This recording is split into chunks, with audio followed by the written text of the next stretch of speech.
What's going on, everybody? It's your boy R.W. Coolins with the Just Coolins podcast, and I'm coming to you this evening from the studio in California. Just wanted to come out, reach out to you, hit on a couple things that I noticed, in the news and observations that are going on out of everybody's home, and we got this coronavirus going on and everything. But before I start, first and foremost, giving honor to God who allows me to come at you in this manner. I'm trying to get back to my regular routine, y'all, and doing these things. So speak on the show this Saturday. I should be back on the air with that. If not, it'll be a video, but I'll give you something from the speak on this show this Saturday. But what I want to get into is a couple things I observed, some things that you've probably observed during this time, things that I've heard about, and I'm going to get into a serious observation as we go forward. Because, I always got to leave you with a morsel. But before we get into that, here we go. I've noticed, you got a home. You have a home. And with this home, you got maybe a 2-3 car garage, and then you got a backyard and a patio. So during this time, we're quarantined. We can't really go a lot of places. Ain't nothing open or anything like that. But you got a backyard and a patio, so you can go out there, relax, get you a little sippy sip or smoke, do whatever you do, whatever you do. But my question is, and y'all can comment on these things in the comments after this is posted. But I'm trying to figure out why it is that people got these backyards and the patios and everything that all nice and manicured and everything, but you choose to sit in a chair in the garage with the garage door up, watching the traffic go by in your neighborhood. Is it just me? I've noticed it. I'm trying to figure it out. Is it that you the neighborhood watch? Is it that you being nosy? Or is it a combination of being a neighborhood watch while you're being nosy? I'm trying to figure it out because I've seen it. I've seen it way before this, but I've seen it more often now that people can't leave the house. I'm just trying to figure out what goes through the mindset to do that. My next thing is I've seen some pictures, y'all. I've seen pictures of some of y'all. I ain't gonna say all y'all, but some of y'all. Everybody complaining they can't get the nails done, can't get the hair done, can't go to the beauty shop, all that barber shop, all that kind of stuff. My hair look a hot mess. We all in this same boat right now. I cut my own, but I'm just lazy right now. But anyway, what I'm getting at is this. Those of you, I'm just going to point. When I point, you'll see it. See this right here? See all that right there? See all that gray right there? I've noticed there's a whole lot of y'all that got a whole lot of gray right here, and a whole lot of gray over here now that you ain't using that buyer's yen or whatever, you ain't been able to purchase it or you ain't got the right person to do it. Whatever's going on with you that you're exposing your gray now, thank you. It's about time. Stop holding on to it. The gray is a sign of longevity, of experience, of you've been around for a while. Just let it go. Just let it go. Show the gray. I'm proud of my gray. Be proud of yours. I've just noticed it. Ladies, I know it's hard for y'all to let that go. I know it's hard for y'all to just expose your gray.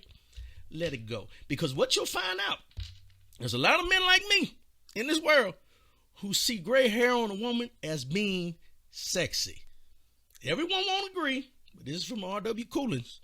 So if I get to see you got some gray hair, that means you got a little something going on with you. So you keep that in mind, all right? Education. I've seen a lot of posts. Of people frustrated with their kids being home and having to work from home during this school thing. I seen a post the other day that a woman posted, and she said she needed a phone number in order to get in touch with substitute teacher. She trying to get a substitute to come in and take over for her in her own house because she tired of her own damn kids. Where have we gone wrong? Now y'all know how frustrated them teachers are at that little wage they get paid, how frustrated they are with your kids, your bad kids every day of the school year. That's how they feel. How you feel right now is how they feel. And that new math, it ain't working. We've been out of school too long to be dealing with that new math. I'm just throwing it out there. That new math is a whole nother world. So the education, I know the kids got to get it, but hey, it is what it is. I noticed, and I've seen a lot of old graduation pictures, the ones with the afros and the bouffants and all that kind of stuff going on. And I know the concept. The concept is to post your old graduation pictures in support of the kids who are supposed to graduate this year who won't be able to enjoy the process that we did. Understandable. But I got a question. What is the posting of your picture going to do for them kids? Some of them didn't get the graduation pictures taken, or they didn't get a chance to purchase them. So to me, it's kind of like, I got some ice cream. I got some ice cream, and you can't have none. That's what I get from it. The concept, I understand, but it's kind of like you ain't going to get to do the things you're supposed to do for graduation after all that work you did. Now, it may not be that, but that's the way I feel. That's the way I see it. So I'm sure there's some kids out there be like, I don't want to see his graduation picture. I don't want to see her graduation picture. Hell, they don't even want to see the parents' graduation picture, let alone yours on the internet. Just think about it. I ain't saying you got to change nothing. Just think about it. These are things that I've seen. You may not agree, but I know you're thinking about it right now. Stimulus checks. Stimulus. They call it a stimulus check. I call it a bribe. They call it a stimulus check. I call it a bribe. And the bribe is to keep y'all quiet. $1,200. Some people got more because you got children. You know, the little people, children, kids. Stimulus check. In the big scope of things, you got $1,200. What can you do to maintain right now if you're laid off or you got furloughed? If you're not missing a stencil, you're not getting paid right now, so you're not working. What can you do with $1,200 this one time that's going to fulfill you to be able to pay your bills and whatever you need to do right now? Some people have a rent or a mortgage that's more than $1,200. What are you going to do? What can you do? People need to think about something. And I know it's hard to think about it this time because whenever they say they're going to give us something, we feel like we should be receiving it with a smile. You know how we do.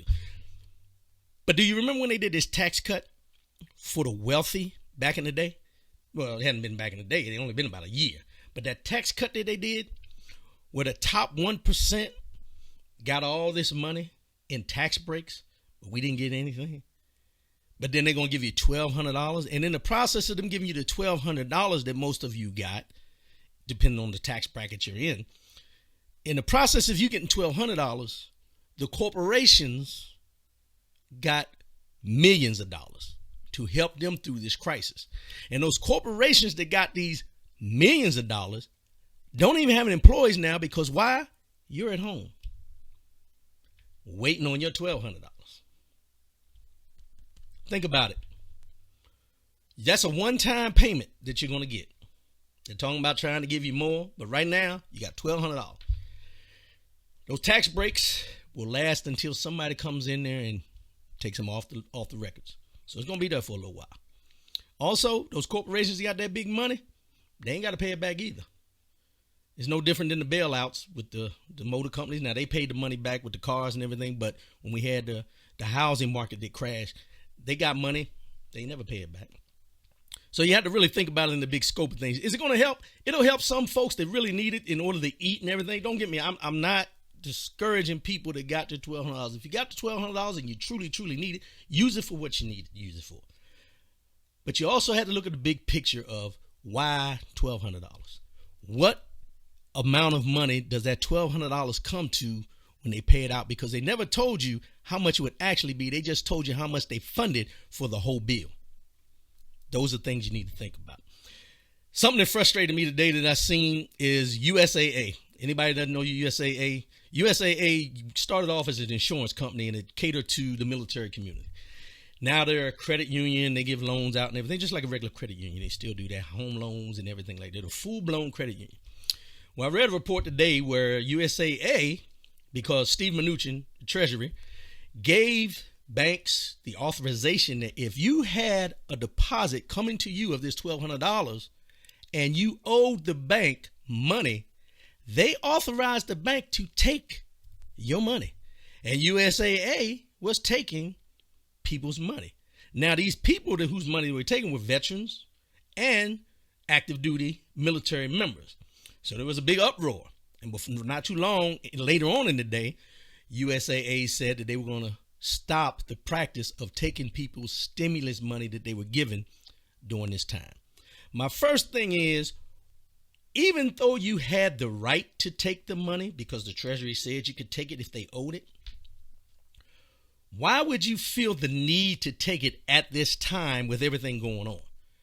That's the difference where the mentality of big corporations to little people, that disparity in the middle is where the problems come in. If you have a big corporation like that, you're able to survive because you have ways that you can get loans. The people that getting that $1,200 who were depending on that $1,200 just because you can take it, now's not the time to just take it to pay back something that they owed, knowing what the situation is right now. I read one part in there where a woman said that she said that they told them they owed like $8,000 and they had closed their account years and years ago, but they took the money that came in. So now the money they were waiting on in order to be able to buy food and different things like that they needed, they weren't able to do. The haves and the have-nots. The haves and the have-nots. And that leads me into my next thing. Think about, this is the more so I'm going to leave you with. Think about this. I brought up the education before about your kids and everything like that. And your kids are home, you know, they're working, they're doing their homework through the internet on like Zoom or whatever they're doing. However they're doing it, they're doing it. Think about a house, a home, in the suburbs, in the hood, wherever you want it to be, trailer park, wherever you want this home to be. And there's kids, school-aged children in that home who have no internet. They have no computer. They have no iPad. They don't have the luxuries, which we consider a luxury at the time, which is a necessity at this time, but they never had the luxury of having those things at home, which is one of the reasons they were inspired to go to school, because they got to learn these things at school. But then when this kicked in, they had to work, do the schoolwork and everything from home. And at the time when they were told this, they had to tell their teacher they don't have access to these things.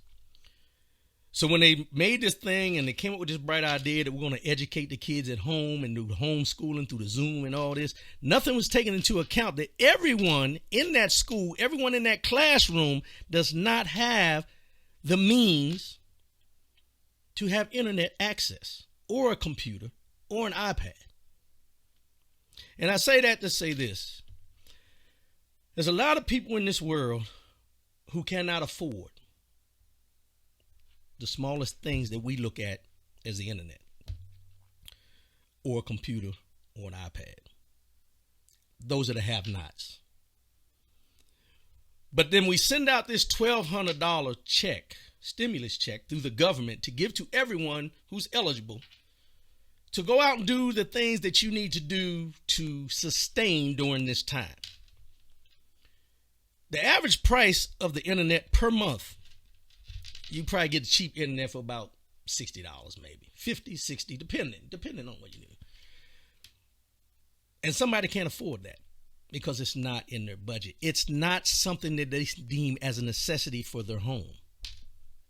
Who suffers? Do the kids suffer? At this time, yes. Have they always suffered because they had it? No. Because it was something they didn't have and it was an afterthought. The reason I say that is there's so much light being shown on the disparities in healthcare, income, livelihood. Let's just put it in livelihood. And it's nothing that we didn't already know. It's just something that's being more exposed at this time because of what we're in right now. The other part I will mention is the fact that, and you've probably heard other people say it, those same children, as well as other children that are home right now, who enjoy going to school, that was their outlet. That was that was the way they got away.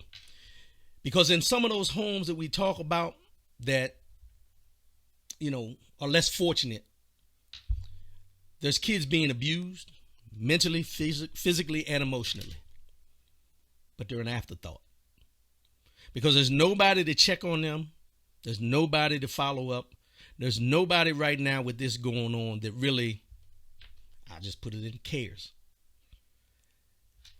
If this didn't expose anything, it should expose and wake up everybody's mindset and their eyes that we have become so enthralled with our own well-being that we never take into account the well-being of others.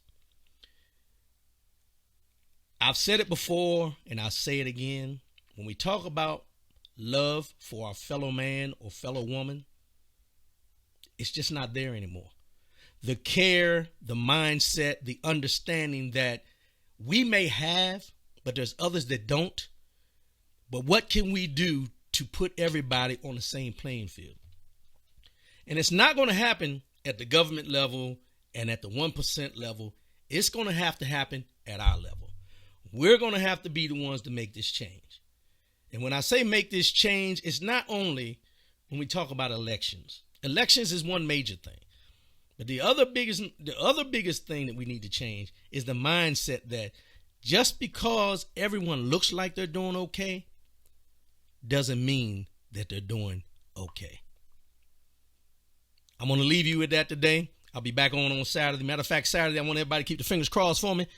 I got an appointment to go look at a studio in Las Vegas this weekend so I can get this content out to you on a consistent basis and get back to doing what I know I can do with the radio show.